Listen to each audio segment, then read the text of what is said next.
Shalom, selamat malam saudara yang dikasihi Tuhan Yesus Kristus. Selamat berjumpa dalam renungan pada malam hari ini. Doa dan harapan saya saudara semua ada dalam keadaan yang baik, sehat, penuh sukacita, dan berlimpah berkat Tuhan. Sebelum kita mendengarkan renungan firman Tuhan, mari kita berdoa. Bapa Surgawi, Bapa dalam nama Tuhan Yesus Kristus, Tuhan dan Allah kami yang hidup, Tuhan yang selalu baik dan mengasihi kami. Kami bersyukur untuk penyertaan Tuhan di sepanjang hari ini. Oleh karena pertolongan-Mu saja, kami dapat melewati semuanya. Terima kasih untuk sukacita, damai sejahtera dan berkat kebaikan Tuhan. Saat ini kami mau mendengarkan kebenaran firman-Mu. Jamah hati kami Tuhan agar kami mengerti dan taat pada kehendak-Mu. Dalam nama Tuhan Yesus kami berdoa. Haleluya. Amin. Saudara dikasih Tuhan, ayat renungan kita pada saat ini terdapat dalam kitab Keluaran pasal 10 ayat 21 sampai 23. Tertulis demikian. Berfirmanlah Tuhan kepada Musa, ulurkanlah tanganmu ke langit, supaya datang gelap meliputi tanah Mesir, sehingga orang dapat meraba gelap itu.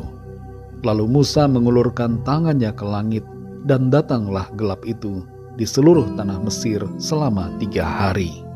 Tidak ada orang yang dapat melihat temannya, juga tidak ada orang yang dapat bangun dari tempatnya selama 3 hari.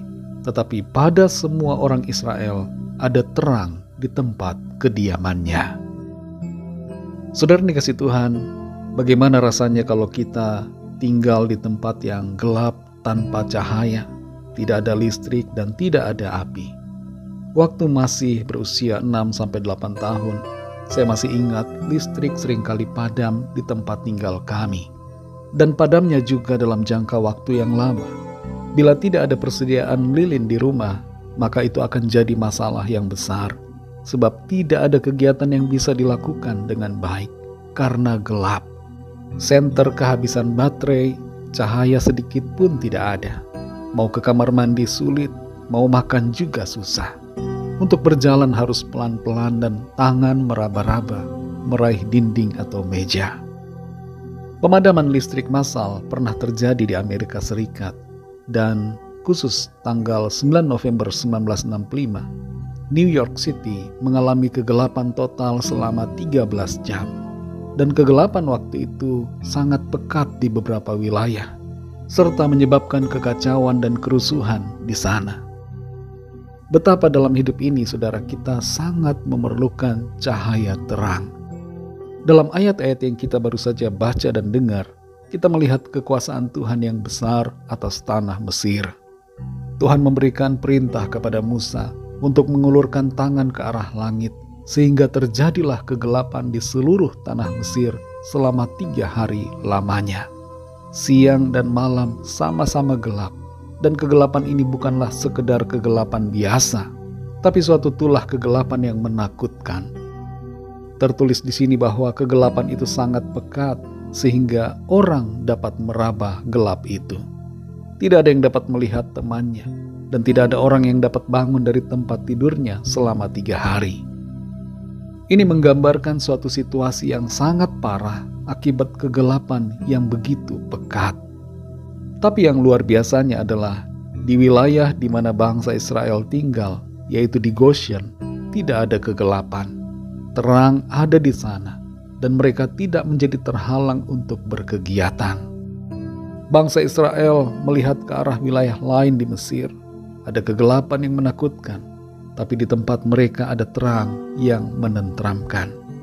Tuhan tahu membuat perbedaan kepada orang yang percaya dan tidak percaya kepadanya. Tuhan tahu membela orang yang benar dan orang tidak benar, orang yang beriman dan yang tidak beriman.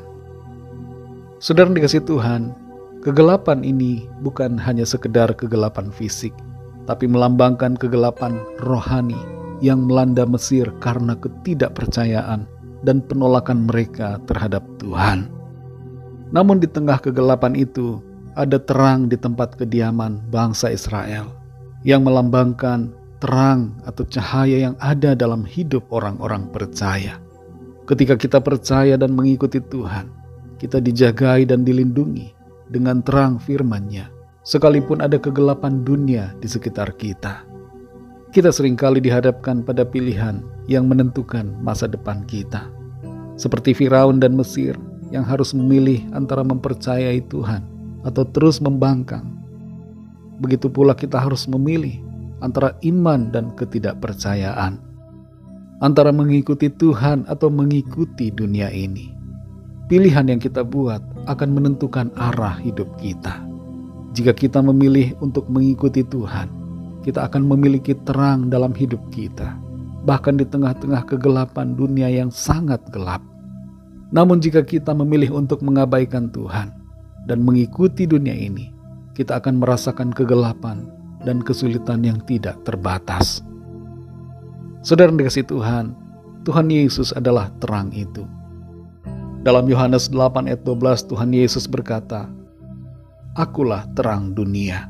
Setiap orang yang mengikut aku tidak akan berjalan dalam kegelapan, tetapi akan mempunyai terang hidup." Saudara dikasihi Tuhan, mari kita ambil keputusan yang bijaksana dan menentukan masa depan kita dengan baik, dengan cara percaya kepada Tuhan Yesus dan mengikuti segenap perintah-Nya. Kita tidak akan berjalan dalam kegelapan, tapi kita akan merasakan dan mengalami terang dan damai sejahtera Tuhan yang diberikannya dalam hati dan kehidupan kita. Mari kita berdoa. Bapa Surgawi, Bapa dalam nama Tuhan Yesus Kristus, kami bersyukur untuk firman-Mu yang sudah kami dengar, yang memberikan kami pemahaman akan kebenaran-Mu. Karena kami tidak lagi berjalan dalam kegelapan, sebab terang-Mu bercahaya atas kami. Engkaulah terang yang kami butuhkan. Di dalam-Mu ya Tuhan, kami mengerti jalan mana yang harus kami tempuh. Dan kami tidak tersesat menuju kepada kebinasaan, melainkan kami berjalan dalam rencana keselamatan dan kehidupan yang kekal. Terima kasih untuk anugerah-Mu. Terima kasih untuk terang-Mu ya Tuhan, yang bersinar atas kami.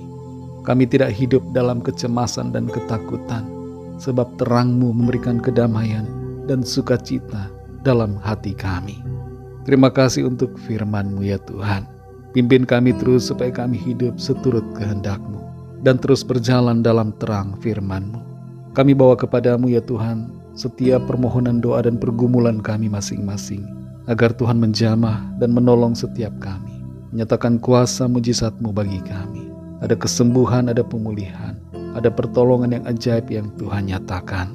Ampuni kami Tuhan akan dosa dan kesalahan kami, seperti kami juga mengampuni orang yang bersalah kepada kami. Berkati kami Tuhan dalam istirahat kami malam ini. Lindungilah kami dengan kasih dan kuasa-Mu.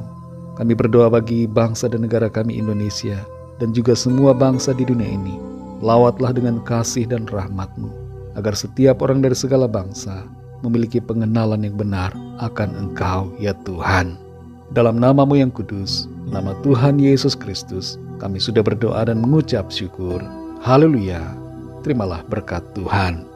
Tuhan memberkati engkau dan melindungi engkau. Tuhan menyinari engkau dengan wajah-Nya dan memberikan kasih karunia. Tuhan menghadapkan wajah-Nya kepadamu dan memberikan damai sejahtera. Berkat anugerah dari Bapa Surgawi, cinta kasih karunia dari Tuhan Yesus Kristus, dalam persekutuan dan penghiburan Roh Kudus, menyertai kita semua, sekarang ini dan sampai selama-lamanya. Dalam berkat nama Tuhan Yesus Kristus. Haleluya. Amin.